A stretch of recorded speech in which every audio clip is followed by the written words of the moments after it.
Assalamualaikum warahmatullahi wabarakatuh. Perkenalkan, nama saya Iin Mutmainah, NIM PSH08180043. Di sini saya akan menjelaskan tentang wireless commerce atau perdagangan nirkabel.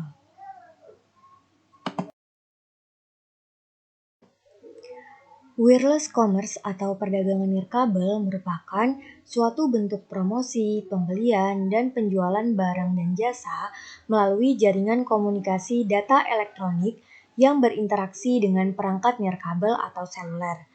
Perdagangan nirkabel merupakan konsep yang memungkinkan aplikasi perantara perusahaan dan perdagangan untuk pelanggan, mitra, dan karyawan kapanpun, dimanapun, dan kemanapun. Banyak perangkat seluler saat ini seperti komputer, laptop, dan smartphone telah digunakan sebagai alat perusahaan yang meluas. Perangkat mobile ini sekarang dilengkapi dengan telepon digital dengan kemampuan akses data nirkabel dan internet.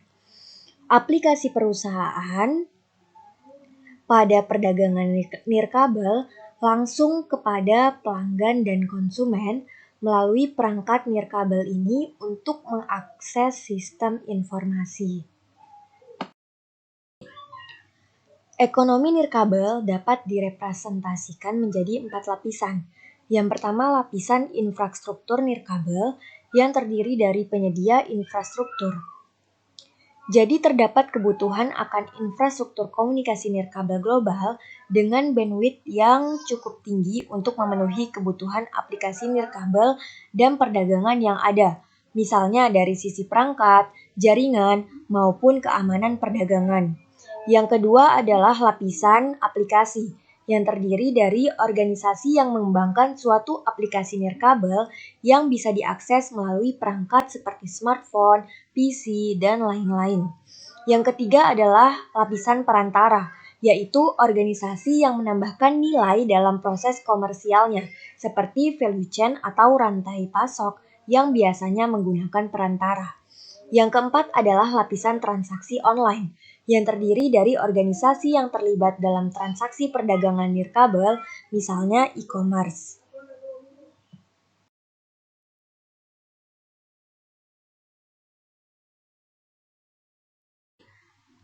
Terdapat 3 karakteristik perdagangan nirkabel. Karakteristik utama dari perdagangan nirkabel yaitu terjadi interaksi di mana-mana. Karena ini merupakan sebuah perangkat pribadi yang selalu berguna dan tersedia setiap saat pada seseorang. Selain itu, perangkat tersebut membawa identitas penggunanya. Yang kedua adalah perangkat nirkabel bersifat pribadi dan penggunaannya dapat dilacak ke individu daripada rumah tangga seperti pada PC atau perangkat lain. Yang ketiga, teknologi nirkabel itu sadar lokasi, yaitu mudah untuk melacak di mana pengguna secara fisik berada selama perangkat nirkabel tersebut aktif. Pemasaran dalam lingkungan nirkabel terdapat 6 hal yang terkait. Yang pertama, pencarian berbandingan dengan kenyamanan. Yang kedua, informasi pada titik penjualan. Yang ketiga, interaktivitas lanjutan. Yang keempat, umpan balik di titik penggunaan. Yang kelima, implikasi riset pemasaran. Dan yang keenam adalah implikasi personalisasi dan layanan pelanggan.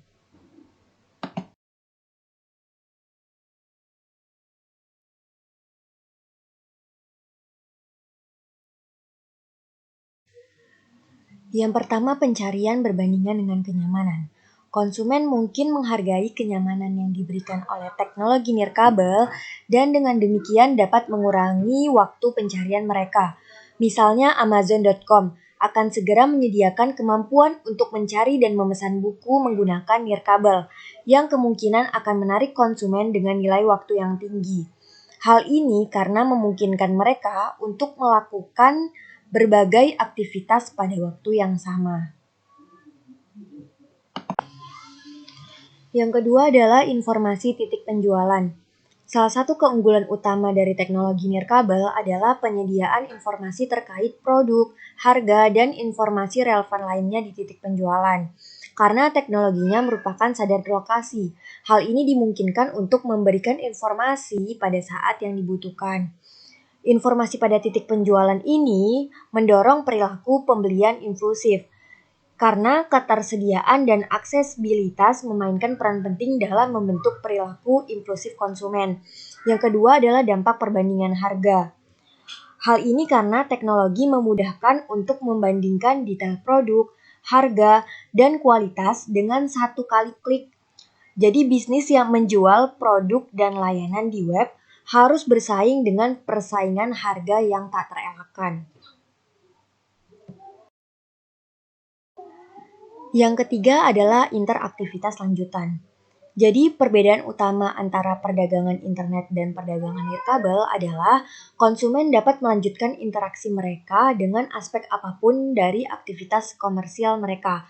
Apakah untuk mencari informasi, bertukar informasi atau data, dan bertransaksi bisnis terlepas dari lokasi mereka. Mengingat sifat interaktif yang berkelanjutan dari aktivitas dalam media nirkabel, pesan iklan yang relevan akan memiliki tingkat keberhasilan yang lebih tinggi di media nirkabel dibandingkan dengan media internet.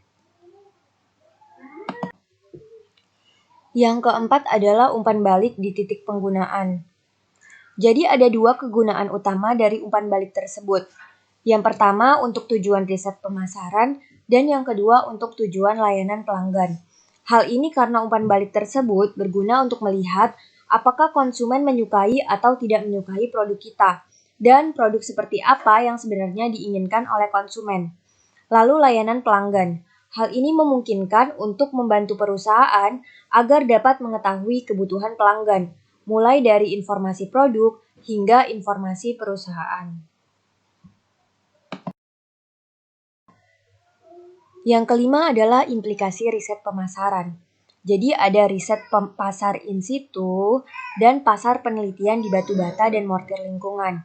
Teknik riset pemasaran harus selalu berhadapan dengan masalah reliabilitas dan validitas dalam mendapatkan umpan balik mengenai produk dan layanan dari konsumen.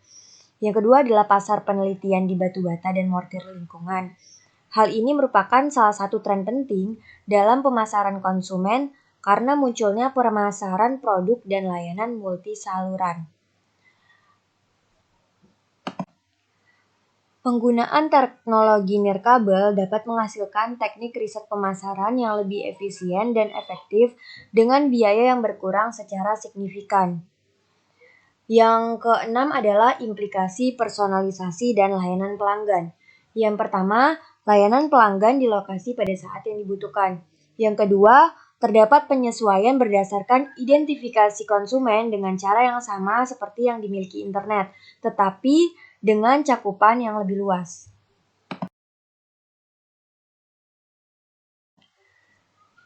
Teknologi pada perdagangan nirkabel dibagi menjadi dua aspek. Yang pertama perangkat seluler klien, yang kedua adalah infrastruktur komunikasi. Jadi pada teknologi perangkat seluler klien, yang paling banyak digunakan pada perdagangan nirkabel saat ini adalah telepon seluler, komputer, laptop, dan smartphone.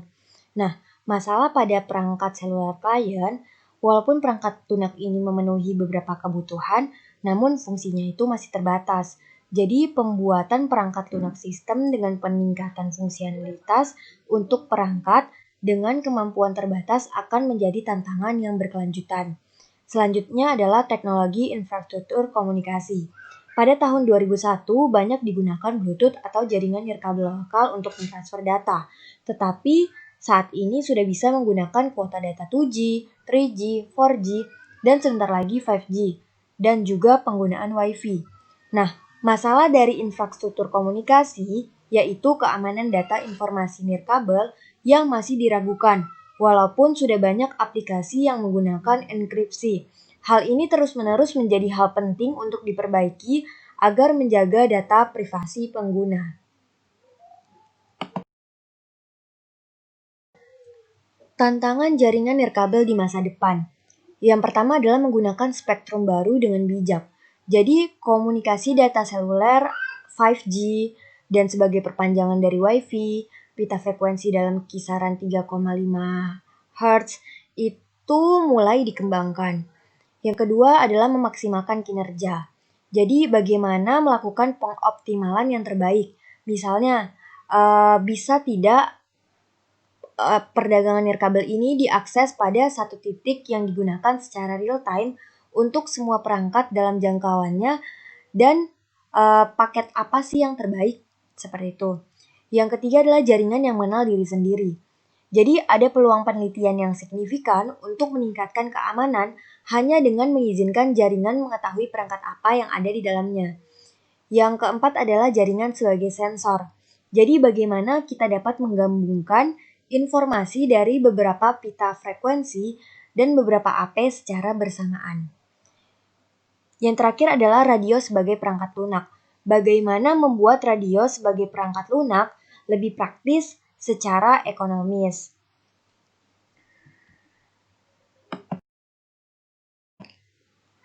Sekian penjelasan saya tentang perdagangan nirkabel. Semoga ilmu yang ada bisa bermanfaat bagi siapapun yang melihat dan mendengar video ini.